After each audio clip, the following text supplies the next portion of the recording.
Uşaqlar, bugün sizinlə həftənin ulduz yarışını təşkil edirik.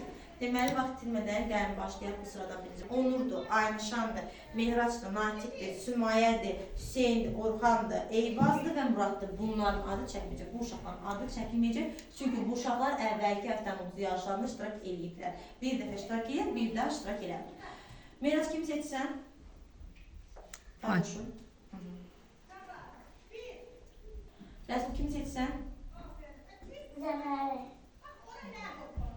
Ancaq kimi seçsən? Yağmur. Natiq, kimi seçsən?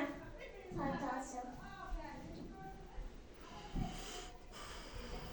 Yağmur, kimi seçsən? Fatoşu. Orxan, kimi seçsən? Aydəmir. Uğur, kimi seçsən? Yaşlı.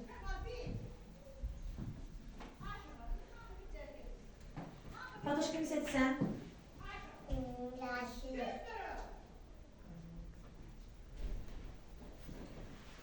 Sümay, kimi seçsən? Fatası. Hüseyin, kimi seçsən?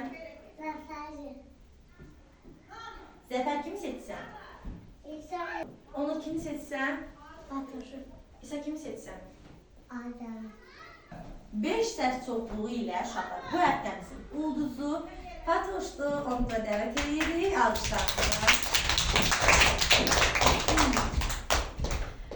Deməli, Fatoşumuz məndən 7 suala cavab verməlidir. 7 sualın 5-nə, 6-sına və 7-sinə düzgün cavab verərsə də o məndən ulduz spikerini alacaqdır. Fatoş, birinci sualımız vətənini saradı. Azərbaycan. Aferin Fatoş. İkinci sualımız paytaxtımız haradır? Aferin Fatoş. Üçüncü sualımız ulu önderimiz kimdir? Eydər baba. Aferin Fatoş. Dördüncü sualımız bayrağımızda neçə rəng var? Aferin Fatoş. Beşinci sualımız biz indi Fatoş hansı fəsildəyik? Las. Aferin Fatoş. Altıncı sualımız Fatoş bize bir şeydi. Üç renkli bayrak şeklinde. Şəkil barlağı, daşımın eşiqidir, aşağı naşıdır, dəfə uşaqıdır, üstündə çalırdır, bələt mənim hoşuma, Ayşidə bərsən, ödü soğuk qarşıma. Aferin Fatoş'a.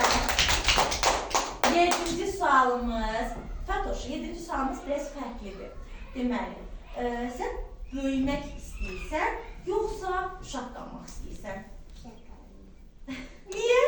Niye uşaq qalmaq istəyirsən? De görüm. Uşaqlıq yaxşıdır, uşaq olmaq yaxşıdır elə. Alqışlayın Fatoş'a. Çox maraqlı bir yarış oldu, çox gözəl. Və Fatoş məndən ulduz spikerini alır. Hal aldı Fatoş'a, aferin olsun. Alqışlayın.